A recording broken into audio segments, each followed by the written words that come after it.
అల్వాల్లో బాలాజీ వెంకటేశ్వర స్వామి ఆలయంలో ఘనంగా వైకుంఠ ఏకాదశి ఉత్సవాలు. శ్రీ వెంకటేశ్వర స్వామి ఆలయంలో అత్యంత పవిత్రమైన వైకుంఠ ఏకాదశి ఉత్సవాలు తెల్లవారుజామున 4 గంటలకు వైకుంఠ ద్వారాలను తెరిచి దర్శనాలకు భక్తులను అనుమతించారు. ధనుర్మాస శుద్ధ ఏకాదశికి భక్తులు భారీగా తరలివచ్చారు. వారికి స్వామివారి దర్శనం, అర్చన మరియు తీర్థ ప్రసాదాలతో పాటు స్వామివారి ఆశీస్సులు అందజేశారు. ఈ కార్యక్రమంలో ఆలయ కమిటీ మెంబర్లు, ప్రజలు పాల్గొన్నారు.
బాలాజీ వెంకటేశ్వర స్వామి దేవస్థానం నందు ఈరోజు ముక్కోట ఏకాదశి సందర్భంగా ఉదయం 3 గంటల నుంచే భక్తులకు దర్శనాలు మొదలైనవి.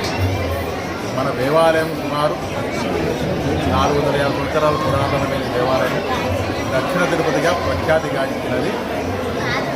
ఇక్కడ ముక్కోట ఏకాదశి నాడు భక్తులు చాలా రద్దీ ఎక్కువగా ఉంటుంది. మనకు ముక్కోట ఏకాదశి నాడు స్వామివారి దర్శనం చేసుకున్నచో పునర్జన్మ ఉండదని చెప్పి ఒక ప్రతీతి ఉన్నది.